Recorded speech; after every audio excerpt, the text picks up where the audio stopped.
As the plague swept through neighboring villages, monasteries saw a sharp drop in deaths. They were struck, but not decimated. Was it divine protection, or just plain old luck? Either way, their unique situation helped many survive. It's hard to say why they survived. Monasteries weren't exactly strangers to illness. Life in community means sharing spaces, food, and sometimes sickness. Monasteries had experience dealing with the sick, caring for them, and trying to stop outbreaks. This experience paid off during the plague. Monasteries were usually on higher ground, and as we've seen, hills were a pretty good place to be during the plague. Many were also big farms, meaning fresh food was available. But perhaps the biggest reason for their success was something the monks did all the time.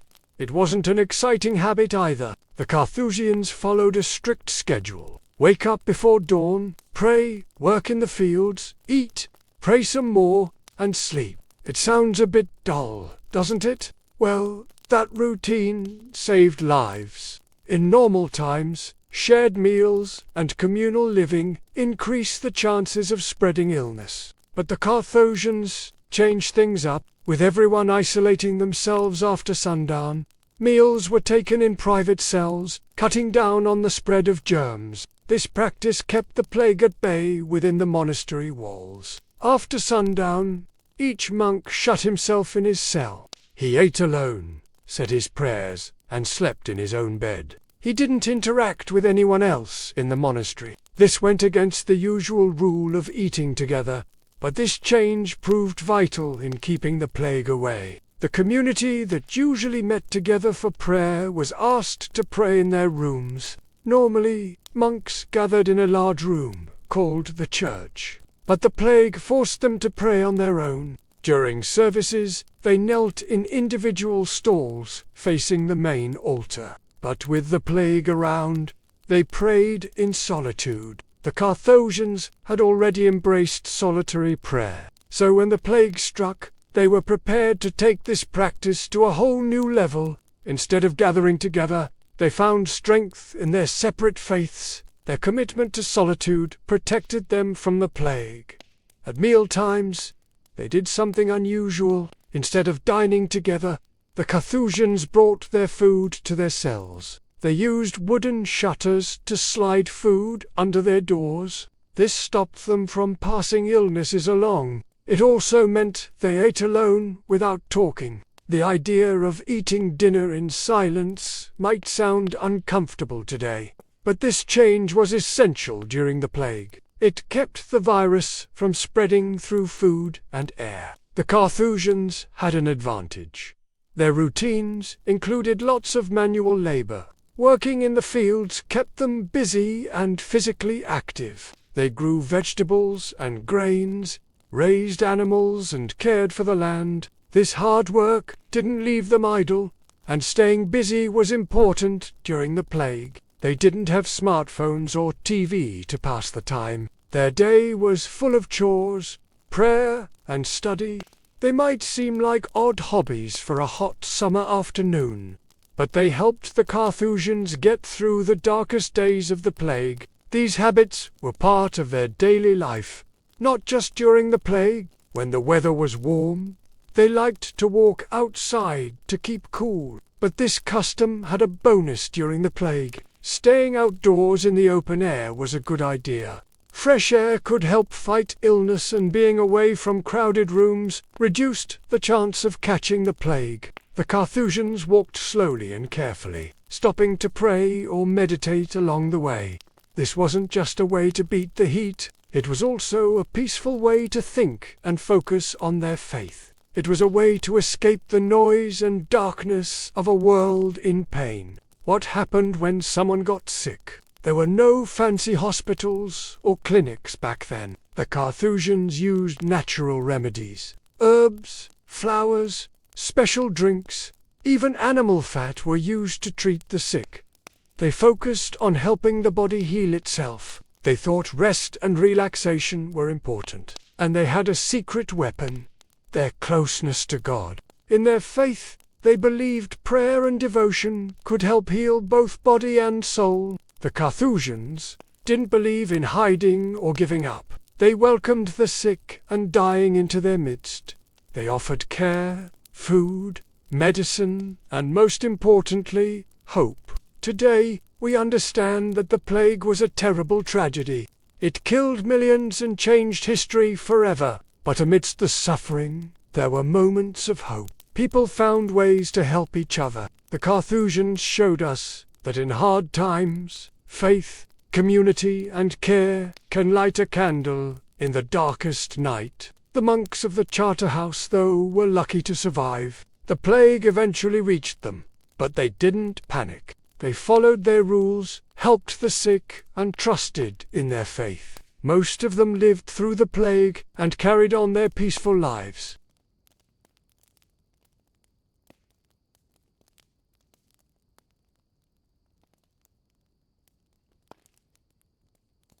The plague was sweeping through Europe, killing nearly half of those it infected, and nobody really knew how to stop it. Fortunately for us, there were certain things you could do to avoid catching the sickness, or if you did, to survive it. Today, we go in to explore the unusual tips and tricks that helped some people beat the odds and survive the Black Plague.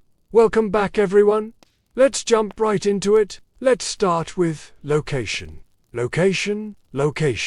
If you were around during the plague years, you didn't just survive by chance. Your choice of residence made a big difference. For example, you wouldn't want to be living in London, England. And why is that? London was the epicenter of the plague in Europe, so you'd have been surrounded by infected people and infected rats. Now, on the flip side, being close to nature was a plus. Country folks were at an advantage because they were often further away from city-dwelling folk. Also, they were more in tune with the weather and the surroundings, and they were more likely to understand how to use plants and natural remedies. Those living on higher ground were also doing better. During the plague years, people tended to believe that fresh air and elevation were the cure to the sickness. And this was partially true. Higher ground and fresher air helped prevent the spread of disease, and it was easier to stay isolated from the crowds. To maximize your chances of survival, you would have needed to find a balance between being close enough to civilization for help, but far enough away to avoid the chaos. And since we're talking about locations, let's not forget the importance of indoors. Living in a tight-knit, crowded community might have been the norm, but if you were looking to survive the plague, you'd want to live alone. In small communities, houses were typically close together, and you'd have been exposed to different people and their diseases. However, living in solitude would mean fewer visitors and fewer opportunities to catch whatever nasty bug was going around. Isolation wasn't just about minimizing contact with others. It was also about minimizing contact with animals. And no, I don't mean your cat, Fluffy. I'm talking about livestock. Caring for farm animals kept you grounded to your home, and this, in turn, reduced your chances of going into town and getting sick. Plus, caring for animals gave you something to do besides stare at the walls.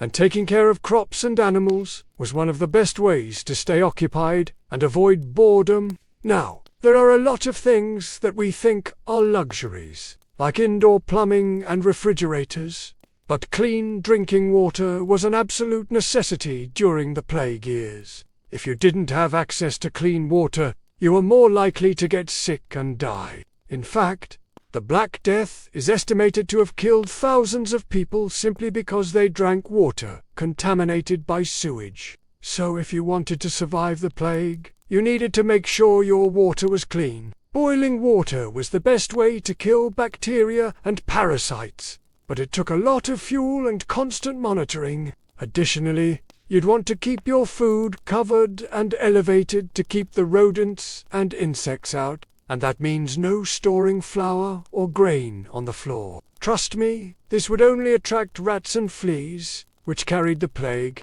You'll want to store your food in ceramic jars or baskets, and you should eat fresh to avoid attracting critters. And let's not forget the importance of good air. Fresh, circulating air was seen as a preventative measure to ward off the plague. This led to windows being left open and screens being installed to keep bugs out. Indoor plants were also seen as a good thing because they were thought to purify the air. It was even recommended to sleep with flowers under your pillow to protect yourself from the disease. While science doesn't support this claim, having a clean, circulating supply of air probably helped reduce the spread of disease. And speaking of good air, let's talk about incense.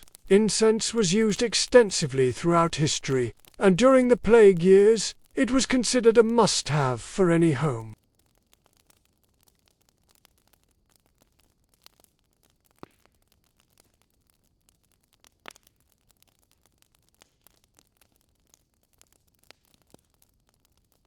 Now, while incense didn't have any medicinal benefits, the smoke probably did help to kill some airborne bacteria and viruses. Now let's talk about a practice that seems a little odd, but was actually pretty smart.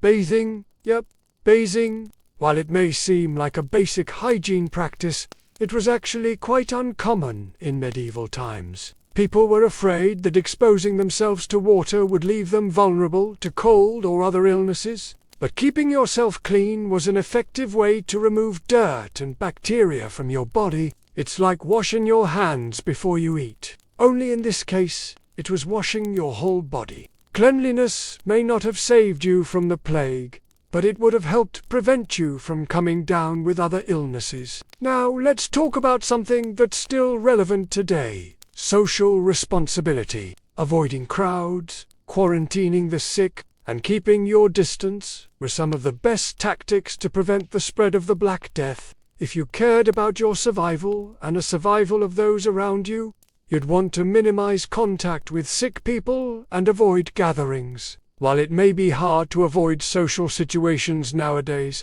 it is important to remember that social responsibility can play a big role in preventing the spread of disease. And even though there's no historical record of anyone getting cancelled for using common sense back then, it would have been helpful to cancel parties and events when people were getting sick. After all, we know that reducing contact with sick people is one of the best ways to prevent the spread of illness. So even though it may be hard to resist the urge to socialize or attend events, it is important to remember that social responsibility can play a big role in preventing the spread of disease. Now let's talk about something that's a little controversial, but still pretty interesting. Herbal medicine. Herbal medicine was a popular form of treatment during the plague years, and some of the herbs people used were actually effective at treating some of the symptoms of the disease. For example, sage, lavender, and mint leaves were used. Silence. Do you ever notice how precious silence can be? Especially when it's unexpected, like a quiet room after everyone leaves, or the hush of a forest after a storm. It's not just the absence of sound. It's a chance to listen, to think, to be alone without the distraction of constant noise. And when you think of the 14th century, it might seem hard to picture silence because of the popular image of busy street markets, religious services, and noisy but here is a secret.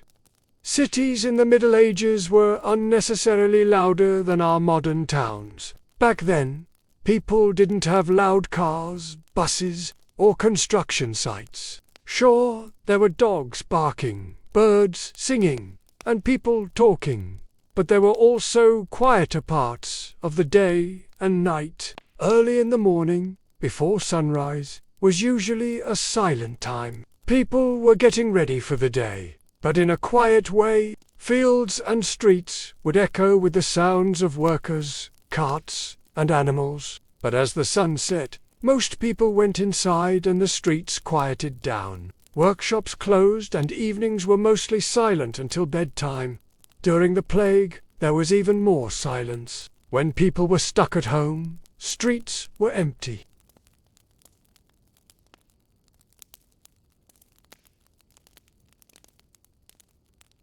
It's a nice picture, right? But not everyone saw it that way. Many people back then wanted to fill the silence.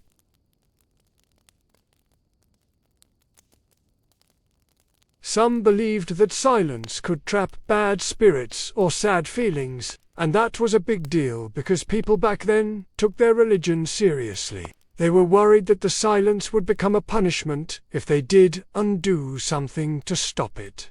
So what did they do? Well, they created events and festivals to get rid of the silence. It was a way to show God that they weren't afraid. They celebrated religious events and sang, danced, and made music to drive away evil spirits. They also organized competitions and plays to entertain people. But believe it or not, some folks used the silence to come closer to God. They prayed, read religious texts, and tried to understand what was happening. They believed the plague was God's way of testing them, and so they spent the quiet hours thinking deeply about faith, death, and the afterlife. Nowadays, we don't live like people did back then. We have different worries and interests. But the silence during the plague makes us think about our own relationship with quiet. What does silence mean to you? Is it a chance to rest or a scary reminder of how alone we are? How do you deal with silence, especially when there's danger around? When you hear the word medieval, what comes to mind? Knights, kings, and castles, right? Maybe you think of exciting adventures, brave knights, and dangerous dragons. But let me tell you a secret. Medieval life wasn't all battles and glory. It was full of boring, everyday stuff, just like today. Imagine living in a castle, waking up early, helping with chores, fixing things, cleaning, and having simple food like bread, cheese, and fruit. Even kings and queens had to do regular jobs. Life wasn't as fun as it seems in adventure stories. Even though it might sound ordinary, it was still exciting for people living in the Middle Ages. Their world was full of interesting things, and they didn't have TV or phones to distract them. So people found fun in everyday life. They played games, sang songs, and enjoyed nature.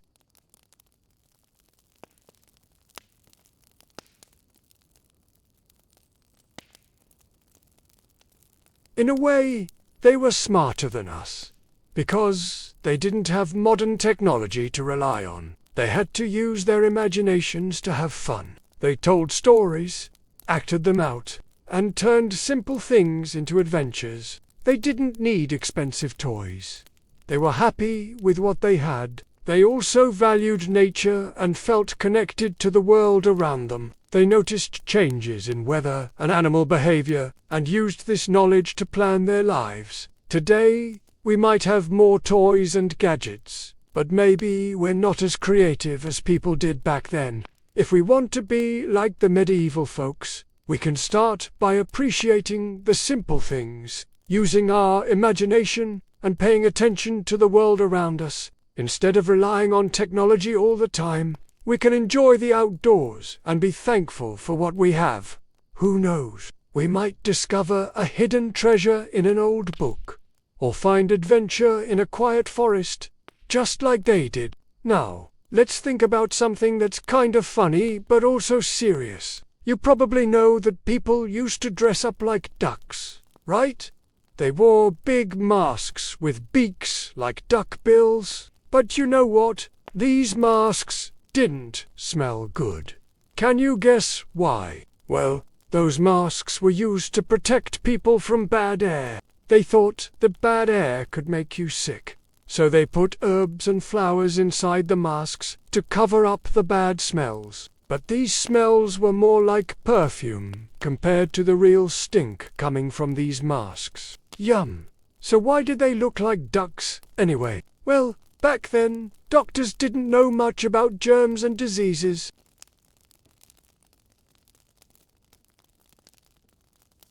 The reason why they picked duck bills was because they thought ducks didn't get sick very often. Plus, the beak shape looked kind of cool and fancy. But let's be honest, they weren't very practical. These heavy masks were hard to wear, especially for a long time. They also blocked your nose so you couldn't breathe properly. No wonder some people started to prefer the fresh air outside to the stinky mask smell. During the plague, people couldn't hug each other or even touch their own noses. They had to act like they didn't have friends or family, which was really tough. Even little kids had to grow up fast and pretend they didn't care about anyone. Back then, people thought the best way to stay healthy was to avoid other people, because they believed bad air could jump from person to person. And now, with that in mind, let's turn our attention to the heroes of this tale, the quiet survivors. These weren't the warriors, the leaders, or those who sought fame. These were the everyday people who simply kept going. They woke up, ate, worked, rested, and repeated this process, day after day. And it was this very routine that kept them alive when everything around them seemed to be falling apart. Routine was their shield, helping them to stay balanced and sane in a world that had become chaotic and unpredictable. Today, as you drift off to sleep, remember the strength that can be found in routine. Think of the simple tasks you do each day, the quiet habits that anchor you to your present reality. Maybe it's the comforting ritual of brushing your teeth before bed, the cozy habit of reading a few pages of your favorite book, or the peaceful routine of taking a warm bath and enjoying some quiet time. These little habits aren't just parts of your daily life. They're also anchors that keep you steady, ensuring that even when the world around you feels unstable, you have the solace of your own quiet rituals. Your routines, whether big or small, offer you a sense of safety, predictability, and most importantly, peace. As darkness falls and the world grows still, let us journey back to a time long past, to the days of the Black Plague, when shadows stretched long and fear hung heavy in the air. Imagine a world shrouded in mystery, where the sick were quarantined and hope seemed like a distant ember. Picture yourself in a small village, nestled between rolling hills and whispering trees, where life moved at the pace of the seasons, and the stars guided the passage of time. The year is 1346, and a chill wind carries with it more than just autumn's embrace. A sickness unlike any other has descended upon Europe, a relentless visitor that steals breath and brings despair. The streets, once bustling with life, are eerily silent. Laughter has been replaced by hushed whispers, and the vibrant colors of daily life have faded into shades of gray. And you, dear listener,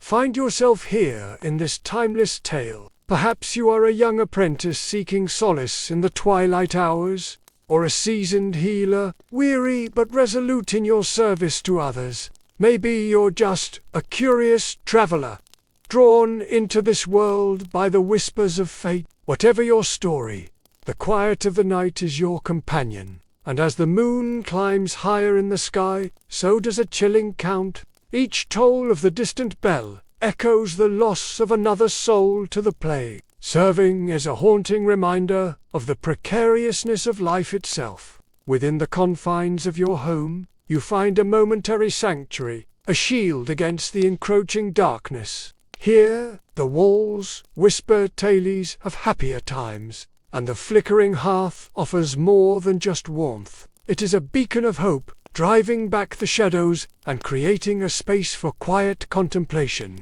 Outside, the wind seems to moan in sympathy with the afflicted, while the rustling leaves take on the guise of whispered secrets. The silence, though, is perhaps the most profound, broken only by the soft crackle of the fire and the gentle murmur of your thoughts. But what do you do in such moments? How do you fill the quiet when the world outside seems to have held its breath in fear? Do you reach for a book, finding solace in tales of adventure or lost love? Or perhaps you turn to prayer, seeking divine solace in the face of human suffering? Maybe the quiet is too heavy to bear, and you find comfort in song, singing old tunes that have echoed through generations. each note a testament to the enduring spirit of humanity. The hours drift by like fallen leaves, each one a unique brushstroke in the tapestry of night. As the fire dwindles, so too does your energy, pulling you deeper into the embrace of slumber. Your eyelids grow heavy, and the boundaries between wakefulness and dreams begin to blur. You know that sleep is a perilous journey tonight, a tightrope walk between safety and risk, for the fevered breath of the plague lingers outside, and the dreams that visit during the hours before dawn are often treacherous and unforgiving. Yet you must sleep, because survival, as you have learned, is a delicate balance. It's about facing the darkness, yes, but also about finding moments of peace. As you drift off, the scent of wood smoke mingles with the sweet dreams of a gentler world. The dying embers glow softly, casting dancing shadows on your closed eyelids, and as the first tendrils of sleep wrap around your senses, the quiet strength within you stirs. You are more than just a bystander in this tale. You are a survivor, a seeker of solace in a world turned upside down. And as the night deepens, so does your connection to this timeless story. You find a quiet strength in the simple act of existing, of breathing, of feeling the rise and fall of your own chest. This is your haven, your island of peace in a sea of unrest. And as the darkness envelops you, know that you are not merely sleeping, you are recharging, restoring, and readying yourself for the challenges that lie ahead. The soft fabric of your bed cradles your body like a protective embrace, shielding you from the harsh realities of the world. Tucked beneath your blankets, you are enveloped in a cocoon of warmth and safety. Each breath you take is a quiet victory over the unseen forces that seek to disrupt your fragile peace. You don't have to fight every battle. Sometimes survival is about finding quiet moments to recharge, to replenish your spirit, and find peace in the midst of turmoil. Your heart beats steadily, a reassuring rhythm in the vast symphony of the night. It is a reminder that you are alive, that you are present in this moment, and that is a triumph in itself. As the hours pass, the quiet of your room becomes a sanctuary, a sacred space where only your thoughts and dreams are allowed. And in this quietude, you discover a wellspring of inner strength. It is in the stillness that you truly understand the weight of each sunrise, the fragility of existence, and the importance of cherishing every breath. The quiet of the night is no longer empty. It is full of purpose, of reflection, and of the quiet courage that sustains you. And as you drift deeper into sleep, let these lessons settle in your heart. Know that like the survivors of the plague, you have the strength to face whatever comes your way. And just as they survived through the quiet resilience of routine, so can you. Take a final, deep breath, allowing your body to sink deeper into relaxation. With each exhale, release the tension of the day, the worries and fears that have found purchase in your thoughts. Let them go like smoke curling into the night sky. Your mind, too, deserves a moment of tranquility. Close your eyes and let the images of the day fade, replaced by the soft luminescence of candlelight flickering gently in the depths of your being. A sense of peace descends. It is a quiet, steadfast companion, guiding you through the shadowy landscapes of sleep. Your breaths become slower, deeper, harmonizing with the silent symphony of the night. The world outside can wait. Right now, it's just you and the quiet. And in this aloneness, you find strength. Feel the weight of your body ease into the bed, your mind unwinding like a slow, steady rhythm. The journey we've taken together tonight may be over for now, but the lessons remain, like whispers in the dark. And as the night deepens, these whispers echo in your heart, urging you onward. Sleep well, knowing that, just like the survivors of the Black Plague, you have found your own way through the night. Sweet dreams. Now, let's delve deeper into the quiet strength that comes from finding solace in the midst of chaos. The Black Plague didn't just test people's physical endurance, it challenged their mental fortitude as well. Many found comfort in solitude, in the silent companionship of their own thoughts. They discovered that true strength often lies in quiet reflection, in the ability to sit with uncertainty and still find peace. In our own lives, we might not always have control over what happens, but we do have control over how we respond. Embracing quiet can be a powerful tool. When the world feels too loud, too overwhelming, finding moments of stillness can anchor us and bring clarity. It's not about ignoring the chaos, but about creating pockets of peace where we can recharge and refocus. This is the kind of strength that isn't shouted, but felt in the quiet depths of our being. Let us take a moment to explore the quiet power of acceptance. The survivors of the Black Plague didn't have all the answers. They couldn't stop the disease or predict its path. What they did have was the strength to accept their reality and find ways to adapt. Acceptance, my friends, is a powerful form of resilience. It is in accepting what we cannot change that we free ourselves to focus on what we can. It's not about giving up, but about making peace with the present and trusting in our ability to navigate whatever comes next. As we come to the end of this tale, let us celebrate the quiet strength that resides within each and every one of you. Like the survivors of the Black Plague, you have the ability to find solace in solitude, to draw strength from acceptance, and to adapt to the ever-changing landscapes of life. As you drift off to sleep tonight, let these lessons be your guide. May you find comfort in your own company, embrace the challenges that come your way with serenity, and wake refreshed, ready to face a new day with a quiet, steady resolve. Sleep well. The world was a different place back then. Death lurked around every corner, and fear hung heavy in the air. The Black Plague was not just a historical event. It was a nightmare that gripped humanity, taking millions of lives and leaving entire families shattered. But even in the darkest moments of that grim chapter, amidst the despair and the struggle to survive, there was a group of people who somehow found peace. They didn't have all the answers. They didn't know when the darkness would lift, or how their lives would ever return to normal. But they found a way to navigate the shadows, to endure the pain, and to carry on. Their secret, their strength, was resilience.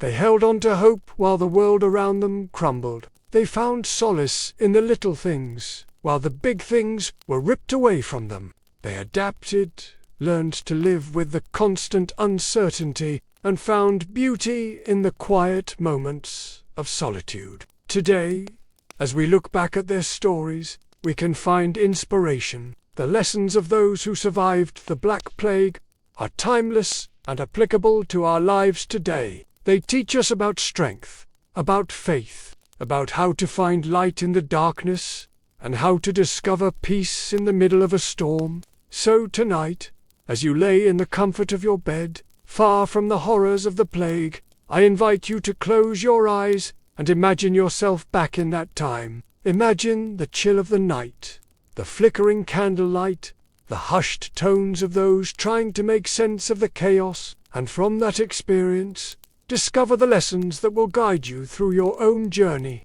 Tonight, as you prepare for sleep, I want you to think about the quiet strength of those who survived the Black Plague. Picture the scenes from history. Families huddled together for warmth and comfort in the dead of night. The Black Plague wasn't just a battle against illness. It was a fight against despair, loneliness, and the crushing weight of fear. The survivors didn't just endure physically, they endured emotionally and mentally as well. And at the center of their survival was the power of community. They leaned on each other for support, for hope, and for the courage to keep going. In those dark moments, they found strength in numbers, solace in shared stories, and comfort in the silent understanding that bound them together. Their sense of community wasn't limited to blood or family ties. It extended to anyone who shared their struggle, anyone who understood their fears and could offer a helping hand. Tonight, as you drift off to sleep, think about the strength that comes from community. Remember that you're not alone in your struggles. Reach out to those around you. Lean on your friends and family, and find comfort in shared stories and silent companionship.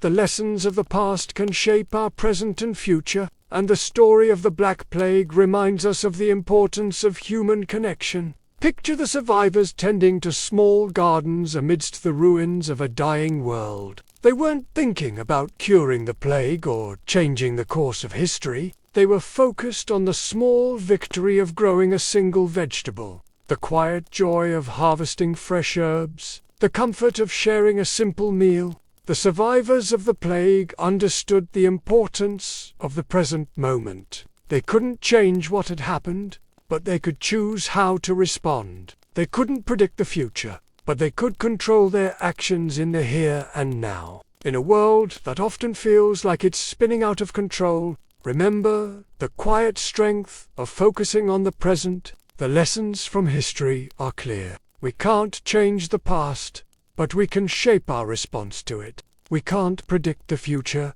but we can take steps to build the life we want. Imagine the survivors sitting in the dusk, watching the sky turn orange and pink as the sun dips below the horizon. They weren't distracted by the plague or worried about the future. They were present, observing, appreciating the beauty around them. They found peace in the patterns of nature, in the cycle of day and night, in the rhythm of the seasons. The survivors of the Black Plague taught us that peace can be found in the most unexpected of places. They didn't wait for the perfect conditions to arrive. Instead, they looked for pockets of peace within the chaos. They found comfort in the simplicity of a shared meal, the warmth of a friendly smile, the joy of a child's laughter. They discovered that peace isn't a destination, it's a way of traveling. In the depths of the night, as sleep pulls at your eyelids, think about the idea of acceptance. The survivors didn't try to deny or fight their reality. They accepted what they couldn't change and focused their energy on what they could influence. They learned to live with the uncertainties, to find joy in the simple things, and to adapt to the ever-changing circumstances. Acceptance doesn't mean giving up or feeling defeated. It means acknowledging reality and choosing to find peace within it. In the quiet of the night, as you surrender to sleep, accept the things you cannot change.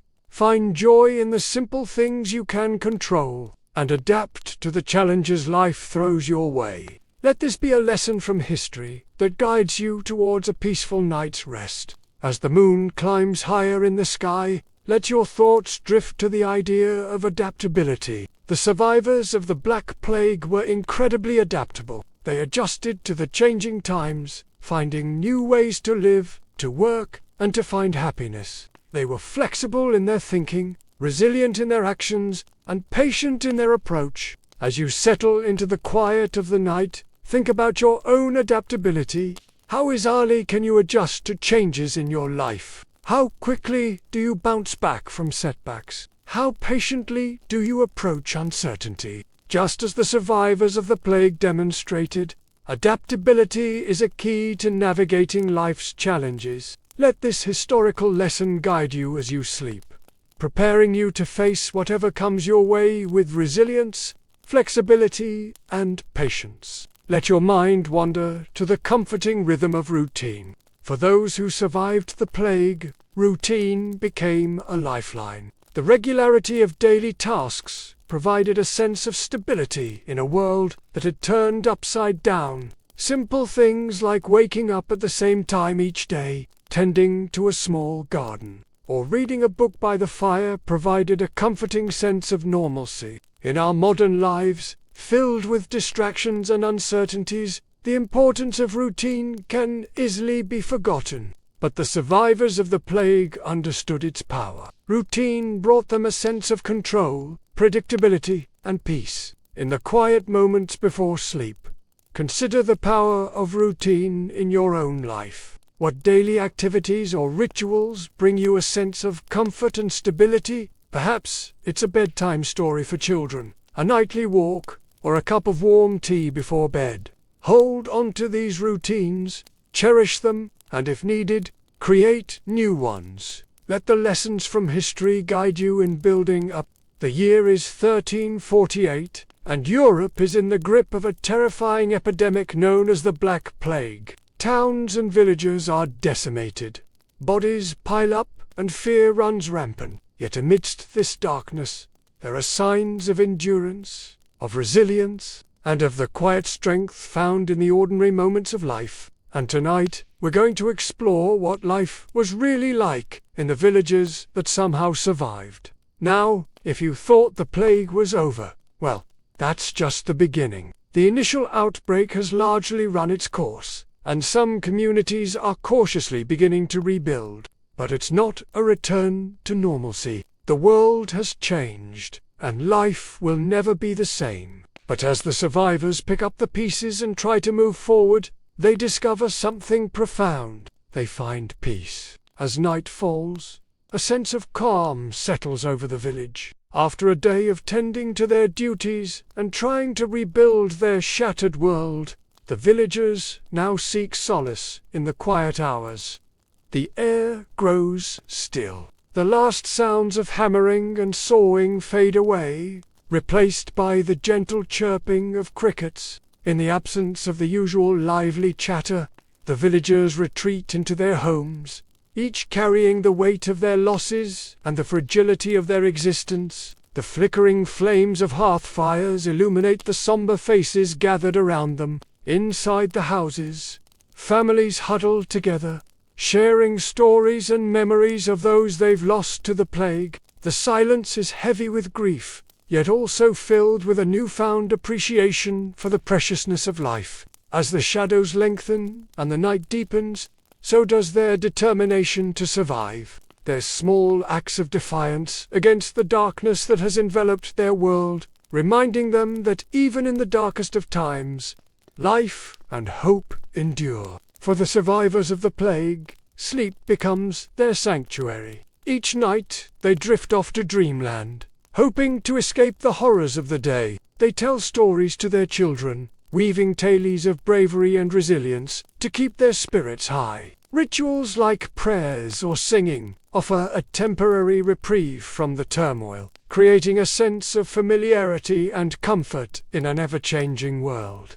Their slumber becomes a nightly ritual, a desperate attempt to outrun the relentless grip of death that haunts their waking hours. In the stark aftermath of the plague, work becomes an anchor for the survivors. Faced with the daunting task of rebuilding their shattered world, they find solace in routine and the satisfaction of creating order from the chaos. Work in the land, mending broken tools, or even cleaning the streets provides a sense of purpose and a distraction from the haunting memories of loss. The survivors understand that the only way to move forward is to confront the grim reality of their present. Labor becomes more than just a means to sustain themselves. It is a testament to their strength and a quiet act of resistance against the plague's relentless toll on their lives. With calloused hands and weary backs, they work tirelessly, driven by the hope of a better tomorrow. The aftermath of the plague leaves an indelible mark on the survivors, and some turn to religion for solace and guidance. In the face of such devastating loss, faith becomes a beacon, offering hope and a sense of divine order in a world that seems to have been thrown into chaos. Religious rituals, prayers, and pilgrimages provide a sense of comfort and connection to a higher power, a reminder that even in death, there is an afterlife. The survivors find strength in the words of scriptures and the promise of a merciful God who will ease their suffering. However, others begin to question traditional beliefs, wondering why a benevolent God would allow such immense suffering. This crisis of faith leads to a surge in religious fervor, and persecution of those whose beliefs deviate from the prevailing orthodoxy. In the shadow of the plague, the concept of community takes on a profound new meaning for the survivors. The bonds that unite them become stronger as they confront the harsh realities of their world together. Neighbors turn to one another for support, sharing what little food or resources they have left. Community gatherings provide a vital sense of belonging and solidarity in the face of their shared grief. These moments of togetherness become essential sources of strength, allowing the survivors to cope with their losses and navigate the challenges that lie ahead. But the tight-knit community also breeds suspicion and fear, as some believe others may be responsible for bringing the plague upon them. Accusations fly, fingers are pointed, and the search for scapegoats leads to persecution and violence, creating further division and despair within the already fragile community. Throughout history, people have found various ways to cope with the trauma and stress of their experiences. In the case of the Black Plague, the survivors developed unique coping mechanisms to navigate the emotional and psychological toll of the pandemic. Some sought solace in music, creating mournful songs that expressed their grief and served as a cathartic release for their pent-up emotions. Others turned to art, painting vivid images of death and suffering, or producing graphic illustrations that served as a form of both documentation and therapy. Still, others found comfort in storytelling, sharing tales of heroism, faith, or simply everyday life as a means of maintaining a sense of normalcy and continuity. These coping mechanisms not only helped individuals process their trauma, but also served as a form of social bonding, uniting people through shared experiences and expressions of emotion. In the face of such a traumatic event, it's not uncommon for individuals to grapple with feelings of guilt, self-blame, or survivor's remorse. Survivors of the Black Death may find themselves tormented by thoughts such as, "Why did I survive when others didn't?" Or "Am I unworthy because I lived while so many good people died?" These introspective questions often lead to a period of intense self-reflection and personal growth. Survivors may dedicate themselves to acts of charity or service, believing that they have been given a second chance at life and are compelled to make the most of it. Alternatively, some may succumb to despair, feeling that their survival has robbed them of the innocence and joy of their former lives. This internal conflict between gratitude for survival and the desire to honor the dead becomes a defining feature of their post-plague existence. For many survivors, their ordeal leaves them questioning the nature of life, death, and the mysteries of the universe. Some turn to philosophy and theology in search of answers, while others find solace in poetry and literature. This newfound introspection and desire for understanding becomes a catalyst for intellectual and artistic exploration, shaping the cultural landscape of the post-plague era.